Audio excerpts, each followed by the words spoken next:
Hey everybody, it's your man Type coming to you with another true spook story.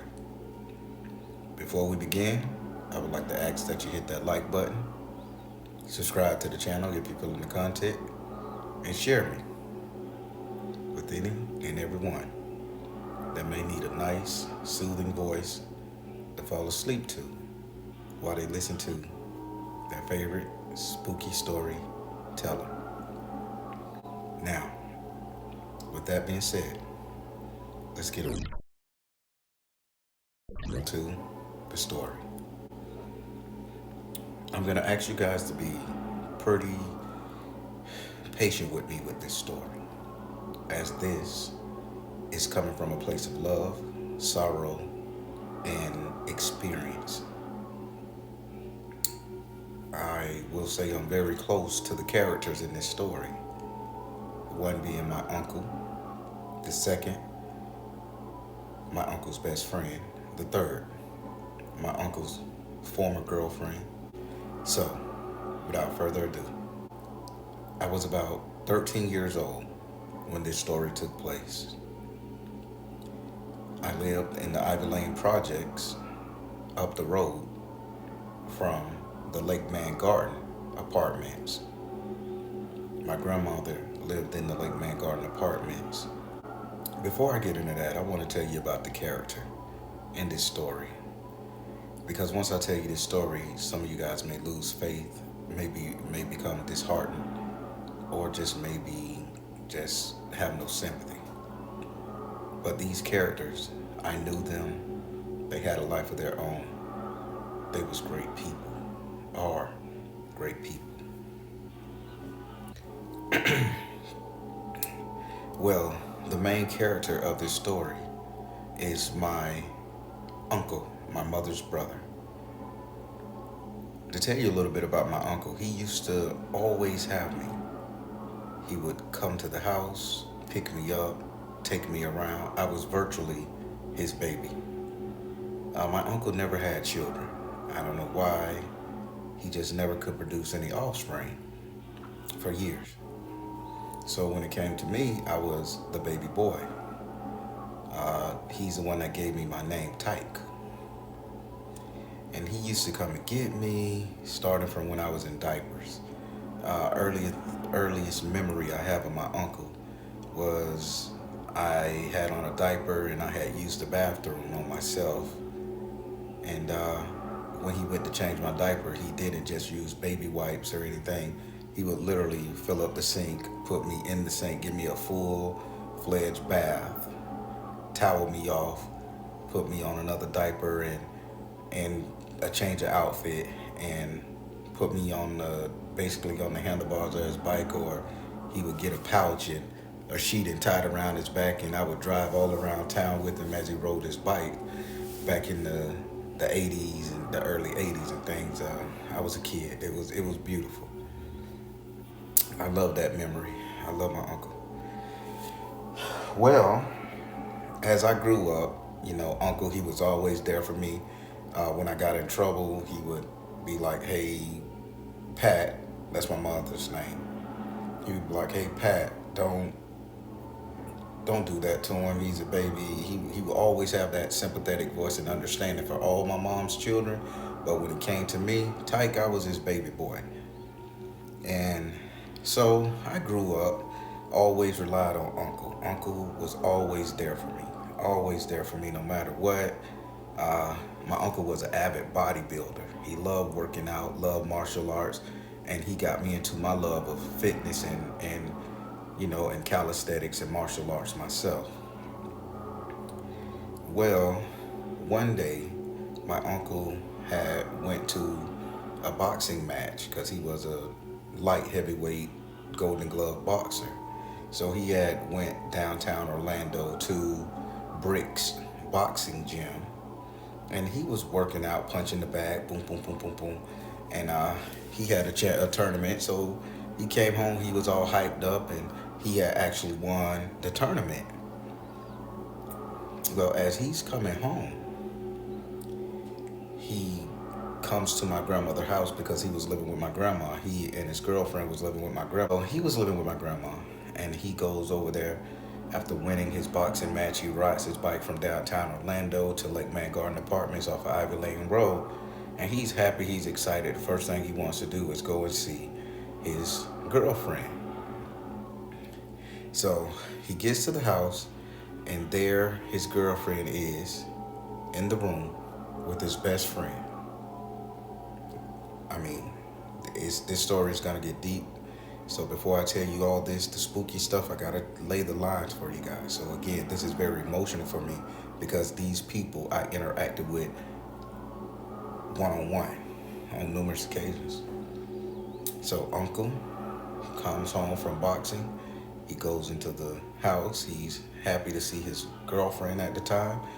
And he like, hey baby, I'm home. He sees his friend, Little Boy. That was his nickname, Little Boy.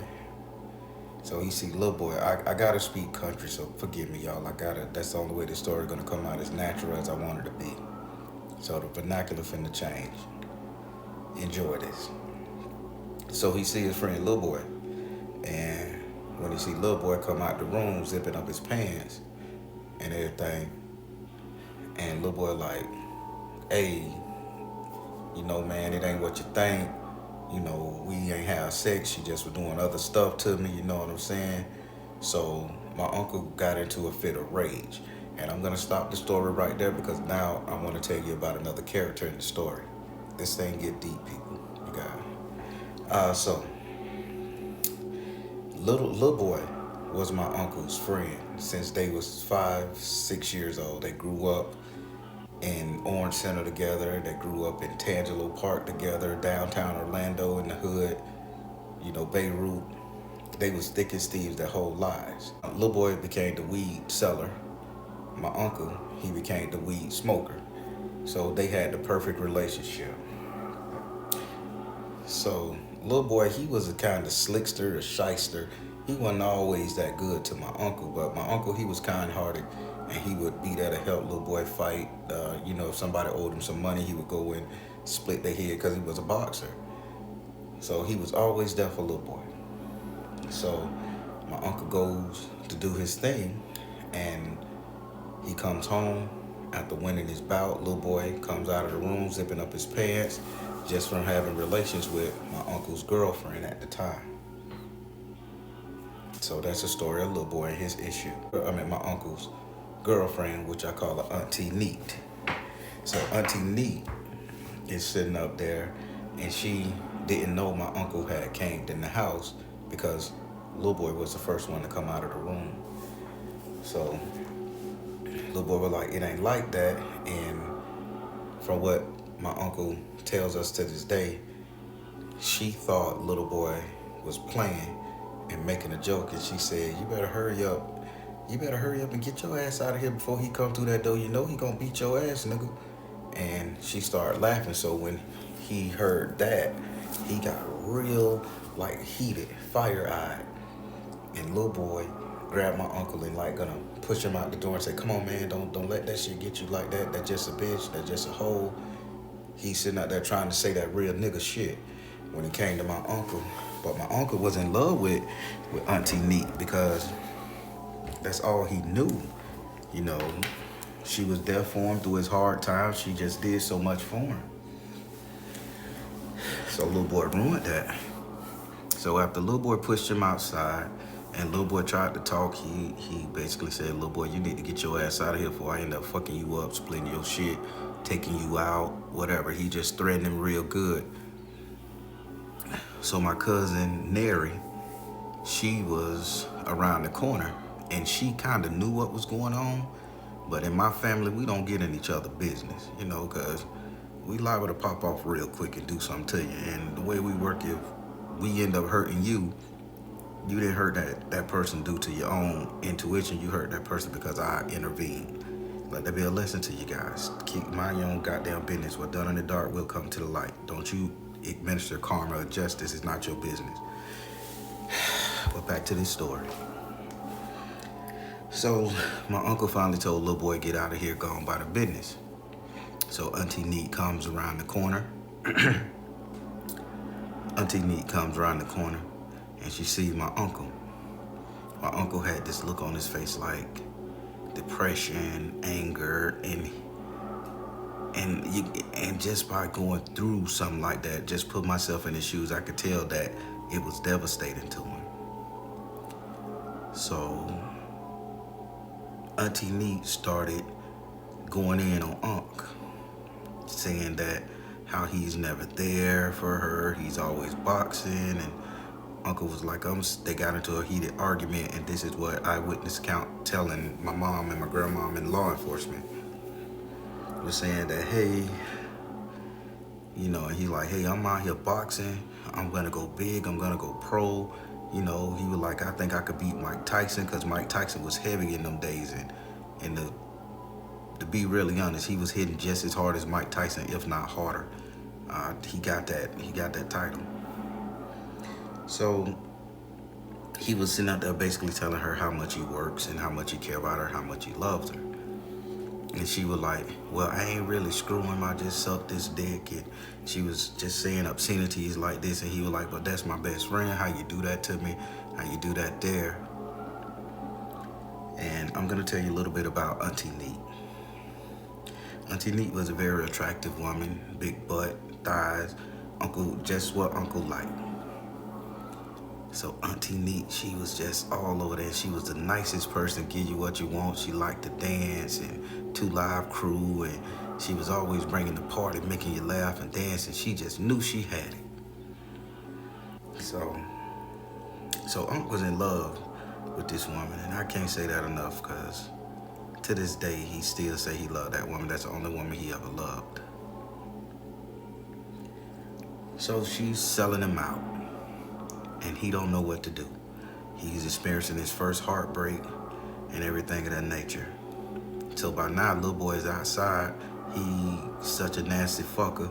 He didn't even zip up his pants to do his belt. He still walking around. Everybody in the projects know that he just got through, having some form of relations with Uncle, girlfriend, Auntie Neat. So while they're in there arguing, my cousin Neri comes over and say, hey, little boy, get your stupid ass out of here. And she runs him off. So he like, man, fuck that shit. Sean, in a couple weeks, he'll be over that shit. And that bitch will just be gone. She ain't gonna be nothing. She ain't shit. She can't come between homeboys. Got a friendship that'll last forever. Y'all keep that in mind. Little boy was telling everybody they had a friendship that'll last forever. No picture, nothing could come between them. They was just that cool. So, little boy leaves. Cousin Neri, she take off. She was like, she gonna let them handle that argument like it ain't nothing. Couples gotta work shit out. So, Unc was in there arguing with her for about 20 minutes, off and on 20 minutes. And Unc ain't never hit a woman in his life, never. He wasn't even that type. I mean, he's the type that I done seen him as a kid where women throwing stuff at him, bricks, and he'll be like, hey, come on, Tyke, let's get the hell out of here. They crazy. And he'll be like, lady, you crazy. He never even called the woman out of her name around me. I mean, he was just that gentleman type guy. So they was in there arguing 20 minutes. She was calling him out his name. And she ended up telling Unc that she was with child. Now, keep in mind, Unc never had a baby, and I was his only baby. He had me since my mama had me. I was always on his shoulder, always being carried around. He was doing everything for me. So this potentially could have been his first baby. So she was like, I'm pregnant. And he was like, and you'll do this to me? And he like, how do I supposed to know if this my baby? How long you been fucking around with little boy? How long you been doing this shit? And she said, it ain't like we did it every day. We did it once or twice. But now I just sucked this little dick so he could get some money and shit. I just wanted some weed and stuff. And he like, I bring home the best weed. I always have weed and all that shit. And she was just trying to rationalize the shit. So Unc was like, I need to get out the house. I need to get out the house. I don't want to talk to you no more. I don't want to do this. And I'm getting all this from eyewitness accounts, people. And if my voice raised, trust me, this is very emotional. This is my uncle. I love this man with all my heart. So he was like, so everybody was out there, Shiki and Sheena. These was our next door neighbors, my grandma next door neighbors, Shiki and Sheena, brothers and sisters. They was sitting up there saying how my uncle kept telling, I gotta get out the house, I gotta get out the house. Well, first thing she do, she runs and she blocks the door and keeps him from leaving the house at that time. And she like, you're gonna stand here and we're gonna work this out. And he was like, I can't talk to you, Neat, I gotta go. I'm not in the right head, I'm not in the right mind space, and things of that nature. So she ended up trying to hug on him and kiss on him, trying to smooth it over in that nature. And this guy's fired up, he's hot, he's heated. So this is where the story is about to get a little gruesome, and I'm not gonna hold any details back, so time for y'all to put your big boy drawers on and big girl panties on and just listen. Cause this is not the spooky part of this story. This is leading up to it. So as she's trying to kiss on him, trying to love him, trying to talk him down, because he's such an easygoing guy, she kept saying, come on in the room and let me put this thing on you, let me suck your dick, and this is our witness accounts. And he was like, are you crazy? You just got through fucking my homeboy. I just caught you fucking and sucking on my homeboy, and yet you want to sit up here and think you just gonna fuck both of us and suck both of us? And she was like, oh, that just was for money. I'm doing this because I love you. I'm always gonna love you. So basically she was trying to run the okie doke and pimp him out, you know? So here go the gruesome part of this, and I do apologize if you get a little squeamish. So he ended up pushing her down, pushing her to the floor. And the first time in his life, he pushed her off of him and he slaps the shit out of her. And as he slaps her, because he's enraged, he slaps her, she falls to the ground, she gets up, she takes one of those combs that you know, with the rat tail combs they call them, that you part your hair with and things. She takes one of those rat tail combs and she comes after him and she's trying to stab him with the end of the rat tail comb out of her anger. So he defends himself and fights her off, and he was a big guy, muscular guy, loved weights and martial arts, so he knew what he was doing. He defended himself and he basically disarmed her, pushed her on the ground again, and and he was like, I gotta go, and he was trying to make it out the door. So again, she goes up there, she grabbing his shirt, scratching him up, pulled him back in the house as he walked out the door. So now the neighbors are looking through the window, so they know exactly what's going on. So right on top of the television was a screwdriver. And he grabs the screwdriver, and out of nowhere, he takes the screwdriver and he plunges it in her neck, hitting her jugular vein, blood going everywhere. Then he stabs her in her stomach. Now keep in mind, she is pregnant at this time, she is with child. So after he stabbed her in her stomach and in her neck, she's trying to get away from him, so she runs down the hallway and she turns left and she goes into what we like to call the red room. Now we call it the red room, but it just was a room. She goes into the red room and she closes the door and she leans her back against the door. And all the neighbors called 911. We didn't have cell phones too good back then, like personal cell phones. So they called 911. And Auntie Neat is bleeding out in the room, blood gushing from her neck because he did hit the vein. Blood gushing out from her stomach because it was a screwdriver, he went deep. So he was in a fit of rage and he was kicking the door, trying to break the door down, and he wanted to stab her and do some more stuff to her again. But her body was laying against the door because that's where she slumped down and passed away at. So that's considered dead man weight. And if you guys ain't never tried to pick up a dead body, trust me, the weight doubles. So he couldn't move that door because her body was leaning up against the door as she expired. Blood gushing everywhere, pooling on the floor. It was a horror scene. Blood on the walls everywhere.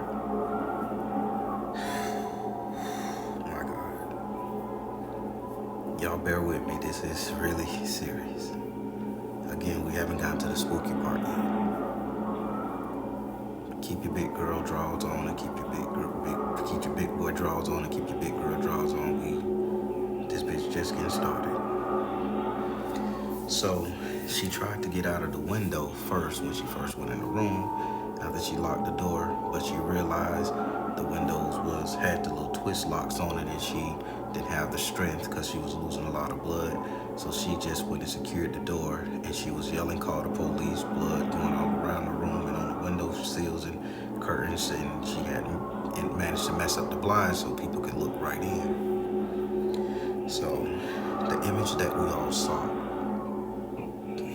was her sitting on the ground with her back towards the door, slumped over, eyes wide open, looking at the window as if that was her only escape out the room that she just couldn't get to. And right then and there, people, she expired.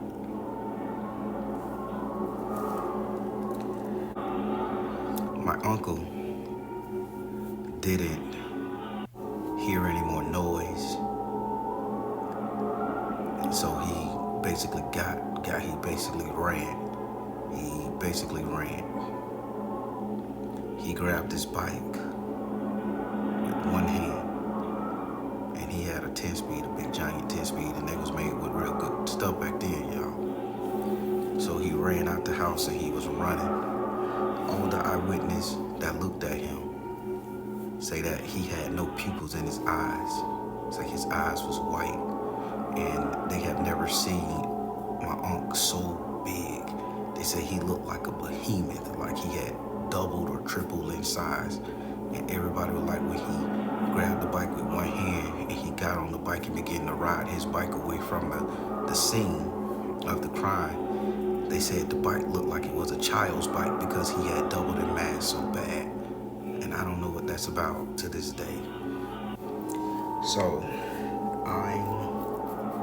I'm down at my mother's house up the road from my grandmother's house, which was Lake Man Garden area, and I was in Ivy Lane Projects at my mom's house. I was outside playing, and only thing I seen was coming up the road, speeding on his bike, covered in blood or covered in some kind of red or sweat.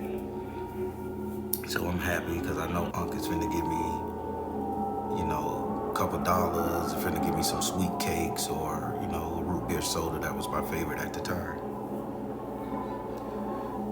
So he come beaming up the road, and he comes to my mom's house. He swings the door open. He takes his bike and he throws it like with one hand. I'm literally watching him pick up a bike and throw it at least 15 feet away from him. It didn't roll away. Air threw it like curling, and he just threw the bike and it flew. It landed about 20 feet away from him. And he walks in and he say, "Hey, I think I just killed Neek." I'm on the back porch looking at this, so I run in the house and I want to hug on my uncle, but he's not my uncle right now. He's sweating hard, blood is all over him. And again, he did not have any black pupils in his eyes. And he was going crazy. And so first thing the kids do, it was right up the road. We take off, we get on our bikes and we get on everything because my mom kicks us out the house and say, "Okay, calm down. Calm yourself. Tell me what happened. So all us kids, we get on our skateboards and our bikes and we trucking up the road to see what was going on here to grandmother's house. Get to grandma's house, and lo and behold, everybody is looking through the windows, and they didn't have picture phones back then. So it was just looking through the window, and they was like, "Man, y'all see that?" And so they allowed us to go look through the window. My cousin Neri, she was like, don't come look. But she a cousin, she was older than us, she a cousin, we didn't give a shit about her. So we look in there and all the kids saw that body against that door, and that lady looking us dead in our eyes, and we was terrified from that moment. So now we all have to leave and go to our auntie house, and I couldn't go back home. You know, the law was called, and the crime scene was warded off. Grandma couldn't get in her house, and it was just horrible. We still haven't got to the spooky part yet. So the police was called. Our uncle got arrested. They told the story, took pictures, took witness statements. The body was recovered and moved and taken away. You know, the blood was cleaned up, walls painted, and my grandma still had a lease on the house, so on her own apartment. So she still had to live in that apartment until that lease was up. Y'all remember this shit now. So a couple months had passed. Nobody slept in the house, you know, because you got to get the blood smell out, and blood smells horrible, by the way. Had to get the blood smell out and everything, aired it out. And so when they finally let grandma back into her place, grandma was used to seeing death, but the kids wasn't. So my grandma went in that thing, and she just was happy to have her bed back, and she slept like a baby. We didn't go visit grandma for a long time, for about 6-7 months, until my mom had to go back to work, and so then now we have to stay at grandma's house. Here goes the spooky part of this thing. The only room that was available to us kids was the same room that Auntie Neat passed away in. And so grandma put a red light bulb, and you guys take note. She had a red light bulb, and all the white lights was taken out of the ceilings, out of the rooms and the lamps, and all them was replaced with red light bulbs. So she had red light bulbs in the room, and the red light bulbs burnt all day, every day. Never turned them off. She said, never turn these red light bulbs off. And she told us kids, don't knock over the lamp, don't unplug anything, don't turn the light. She even put tape over the light switch. She said, if you turn off this red light, you know, her ghost will come and hunt you. So it gotta stay on. So now we're fucked up, afraid.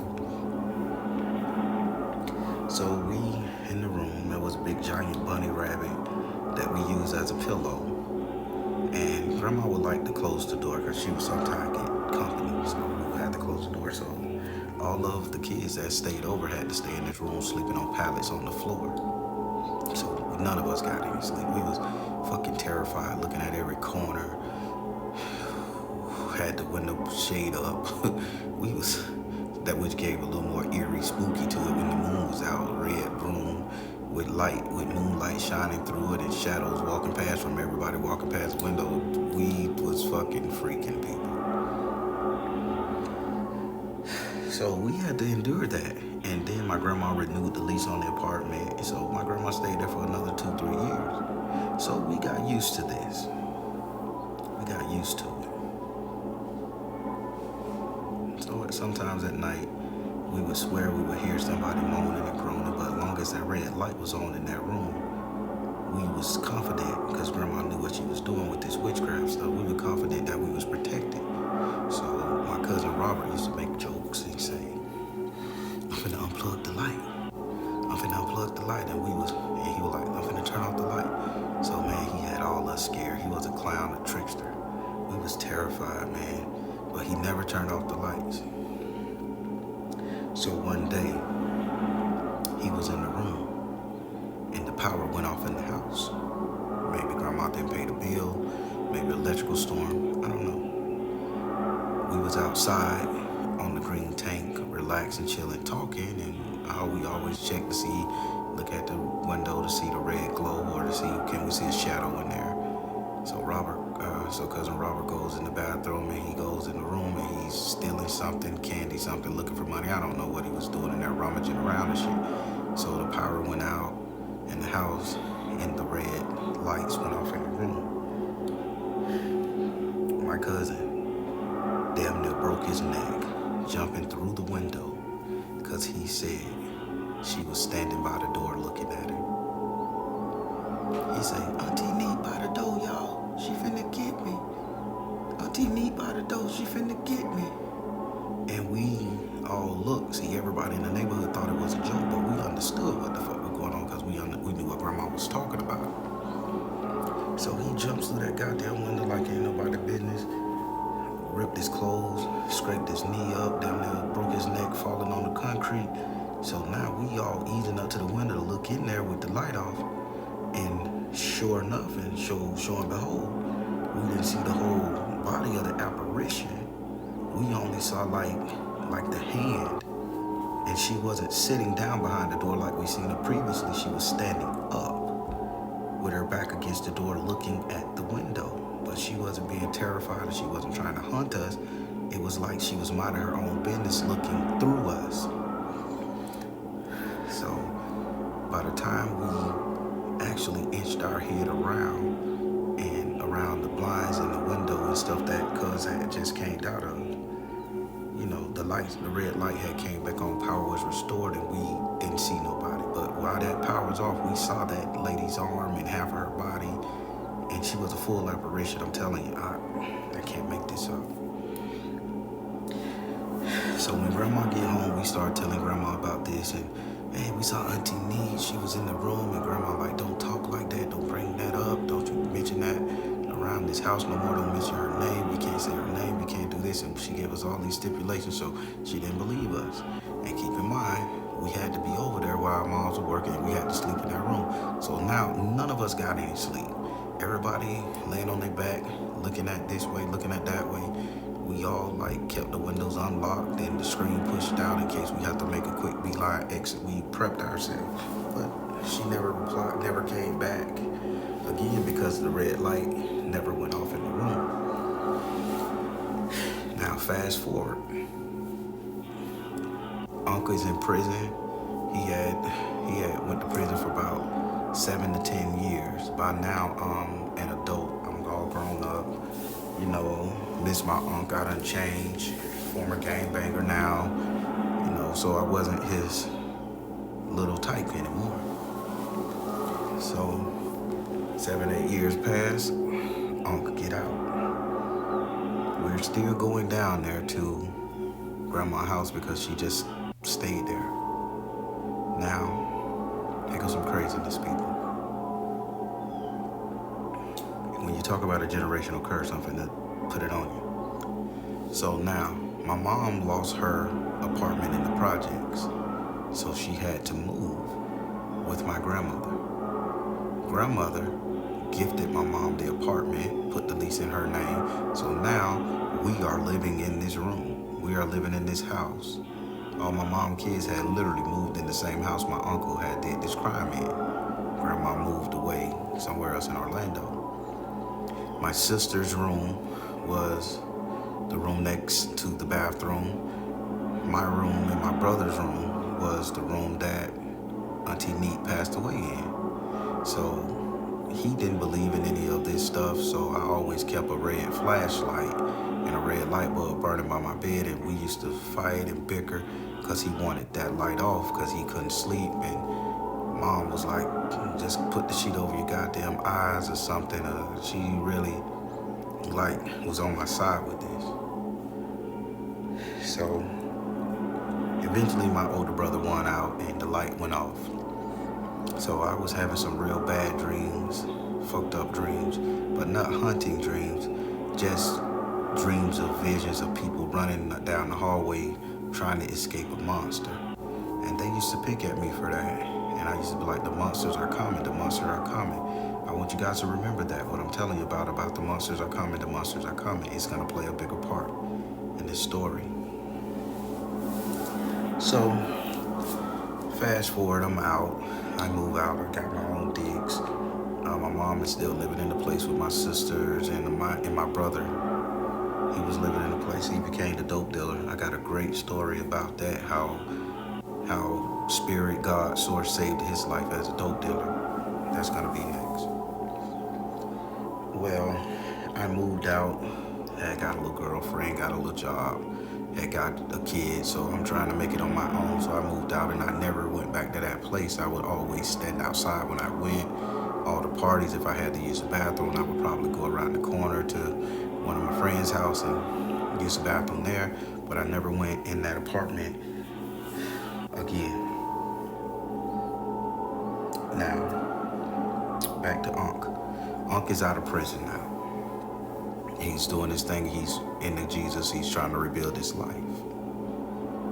So now it's gonna get spooky. And this part may be a little funny, but I'm gonna ask for your sympathy in this because this person is still walking this earth and he is still living, and that's all I'll say about that. Well, Unc gets out and he can't handle his crime because everywhere he goes, he's remembered with his first true love, what they did, where they went. He see a brand new baby, he's crying, he's under pressure, he can't take it, to the point he keeps saying, I just want to go back to prison. It was easier in there. I knew my place in there. I knew he just didn't want to be on the street. But he wasn't a guy to commit any crimes or do anything violent. So he didn't know how to go back to prison, basically. So he just gave his life to God, Jesus Christ. Well, that didn't work out too good for him. So in order to mask the pains and the memories, he started doing crack cocaine, because the crack epidemic had peaked around by that time. He started doing crack cocaine. Now, if any of you ever seen that movie, The Grudge, I want you guys to understand that movie, The Grudge, is a real goddamn movie, and you guys better pay attention to it. So, Unc was on crack, and he had moved back with my grandmother because he couldn't get his own place. You know, he couldn't keep a job, nothing like that. So now he's on crack, and he's cracked out bad. Not to the point where he's walking the street bony, no teeth and shit, and just a crack rockhead. He would have his money and he would do crack. But every time he would get high off of crack, he would hallucinate and say that the corpse of the lady that he slain, Auntie Nee, was chasing him. And at first we thought it was funny. It was like, he's crazy, this is that. And grandma, she would like sit up there and curse him out the whole 2, 3 in the morning because she couldn't sleep because he'd be in the living room on crack. And what he would do, people, and it was funny for us, and it may be funny for you guys, and it's okay. So what he would do, he would go to the kitchen and he would get a knife, and he would get any other object he could hold in his hand, sort of like a vase, a pot, and sometimes my grandma would have these very expensive old China vases. They was made a certain way, very expensive. He would put the vase in his left hand, the knife in his right hand, and he would hide behind the refrigerator door. He would open the refrigerator door, sort of like making himself a barricade, and he would be hiding behind the wall, the door, behind a couch with an angle in it, anywhere as if he's trying to keep this woman from getting to him. And he kept his faculties. He understood that everybody in the house was not this woman. He was not someone to attack anybody. But when you walk past him, he would be like, she coming, she right over there, she crawling on the ground, she finna get me, she want me to step out so she can kill me, so she can get me. And that lady hunts him to this day. If ever he get high, she hunts him. So grandma calls everybody and say, he had that bullshit again. Y'all need to come see what I'm talking about. So 2 of us go over there, and now I'm a dope boy myself at this time. And we go over there and we up night and we seen him. He's high on crack. And we walk in the house and he's literally hiding behind the refrigerator door with the door in front of him like a barricade, with the butcher knife in his right hand and a vase in his left hand. And he's hiding behind the door, and he ever so often he'll peek his head out behind the door, and he'll be like, she over there, stay tight, can you see her? She right over there. She hiding behind that couch. I can see her hands sticking out. I can see her hands. She waiting on me to come over there, and she gonna get me if I walk. So anywhere, she gonna get me. She gonna get me. I know she is. And he said, y'all be careful. Put your back against the wall, cause that's how she get you. She'll come and hop on your back, and she wanna claw me down and rip my head off and dig in my spine and take my soul. He would say all this type of stuff, and the kids, we thought this shit was hilarious, cause we are looking and there's nothing there. And my grandmama would join in with him and be like, I ain't gonna say his name because he's still living. She was like, cut that shit out. That bitch is dead. That bitch is dead. You stop it. That bitch can't hurt you. That's in your mind. And she was like, take your ass to sleep. Get off them drugs. She was angry and bitter, but in his mind, he was being haunted by her. So my uncle, his baby brother, was a hell of a dope dealer, just a dick of an uncle. He would go and he would be like, where's she at? She right over here? She here? And yeah, she right over there behind that couch. She right over there behind that couch. Don't go over there. She gonna get you, man. She gonna take your soul. She gonna get me. She gonna have you come and get me and bring me to. Don't come over here. I don't wanna hurt you. And he would just be saying all that kind. And my other uncle would just laugh and be like, I'm going over here to get her. I'm going over here to beat her ass. He was making jokes, and it's funny now. And Unc would be so afraid, and he was like, don't go over there, she gonna get you. He'll be having tears in his eyes, and he'll be spooking out and high on crack, and he was just losing his mind. And they would go over there, and they would step where he say she at, and then they'll be like, like stick their leg behind the couch. And this is the funny part, we was jerk-ass kids. She got me. And he was like, I can't come help you, because if I go over there, she gonna get me too. Oh my God. He would be screaming, and they'll be screaming. And then he'll stop holding the knife and he'll smoke some more crack, and then he'll get back in battle position, and they would just laughing, and they'll walk out and all that stuff, and it starts all over for him. It's on a loop. It's on a loop every night. Every night he was being hunted. He couldn't sleep. He would sit on the porch and smoke pot or do crack, and it just got bad for him for years. So eventually he began to give his life to Christ again. He got cleaned and everything. I had went away for a while, had my own life, had my own shit going on. So now he has been off crack cocaine for a long time. I'm gonna say he had been off crack cocaine for at least 12, 15 years now, since that woman hunted him, but she still hunts him. So he smoked weed just to try to go to sleep. Now, people, that was the spooky part, but that was entertaining. Let's get to the real spooky part. So now, as of this story, I began to hang out with my uncle because he's been having a lot of surgeries. He just had brain surgery, just had prostate surgery. So I am 100% supporting him, taking care of him, feeding him. Anything he needs, I get it for him because he took care of me. I love my elder, I do the same. So, True Spook TV people, I cannot make this up. The state put him in an apartment complex in the downtown area. They're duplexes. So I go to his house, and he keeps his face in his Bible. I talk to him about the Bible. He quote the Bible. I listen, and that's his thing. I don't judge him no matter what he believes. So he says, hey, Tyke, I'm finna show you how the devil trying to get me caught up. And I say, what you mean, Here go the spooky part, people. Get ready. He said, my next door neighbor. I say, I haven't seen him. He said, well, the man over there is my good friend. He the maintenance man for the apartments. He said, but have you looked at his girlfriend? I say, no. So he said, she coming up the road right now. So I stick my head out the window at his house, and I look at her. I say, damn, that lady look familiar. He say, I know, right? He say, don't she look just like Neat? I said, oh my God, yes you do. And that this is like Neat in her, like early 20s, 24 to be exact. I said, oh my God, she do. He said, yup. He said, but that's the devil trying to tempt me. He said, when she talk to me, I don't say nothing to her. I don't say, hey. I keep my door closed and locked, and I just stay with my head in my Bible, because that's the devil trying to tempt me. He said, he admitted, he said, I used to see her crawling on the floor trying to get me when I got high, so I had to ask God to take that away from me. He said, because I didn't kill that woman. The devil got in me. To this day, this is his talk. The devil got in me, took control of my body, and killed that woman. I believe that. That wasn't me, because I couldn't do nothing like that. I paid for my crime, my sin, for the devil using my body, because I was not with of God. But of Jesus, I was walking in sin, and this is his talk to this day. This is how he rationalized it. But he sees this woman every day.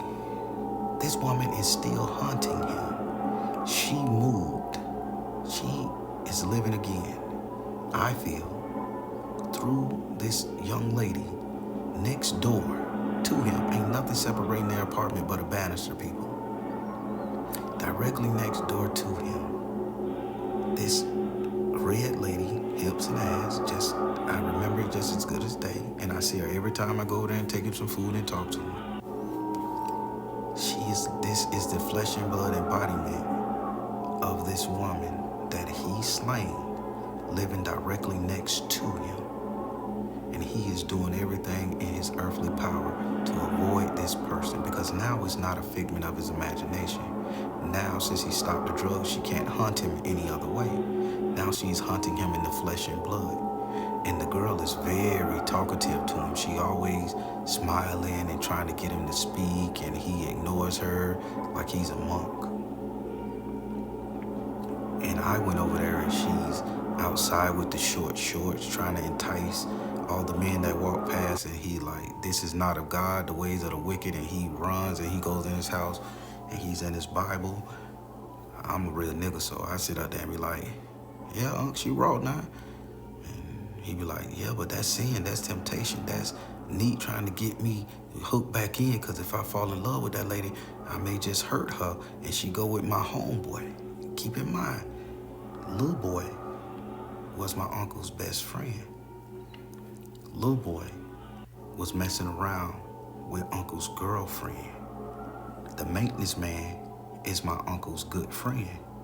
Neat is his girlfriend. You see the spooky part of this shit? That woman, that ghost, that entity is trying to make him pay one way or the other, to the point where she's reacting out these scenes, reacting out this scenario to try to entice him to do it, because she wants revenge in some form of way. This is an unsettled spirit, and this spirit has power. I don't talk to my uncle about this. He comes to his own conclusion, but I'm telling you guys, this is what's going on with him to this day. I seen the woman with my own eyes, flesh and blood. She looks identical to her. Identical. It could be her daughter or her younger sister or her younger self. He's good friends with the maintenance man, that's her boyfriend. She's flirting with him to asking him for a couple dollars. Can she come over there and use his Wi-Fi? And he just ignores it. She's trying to get in, and she'll sit on the porch with her legs gapped up. I've seen this myself. And he sticks his head in his Bible in the ways it says. So he's trying to avoid this at all costs. And he's afraid that he may fall in love with her and end up repeating his mistake again, to the point where he is trying to move from that apartment, but it's a government sanctioned apartment, so you ain't gonna find too many, so he has to stay there. She got him just what she wanted. Now let me ask you guys a question. Is the ghost wrong? Is the ghost of Auntie Neat wrong for hunting him? For trying to get him to relive out that scene so he can pay? Or do Uncle deserve this? Because he did take her life. I'll let you guys be the judge of that. All right, everybody, I'm gonna end it right there. I'm Tyke, telling you guys, please, please, please, don't let the heart lead where the mind is not willing to go. All right, everybody, be sure to like, share, and subscribe. Take your time, listen to this again. Share this with somebody who just want a nice, spooky story. Go down a fantasy land of truth. Enjoy yourself, people. Take care. God bless.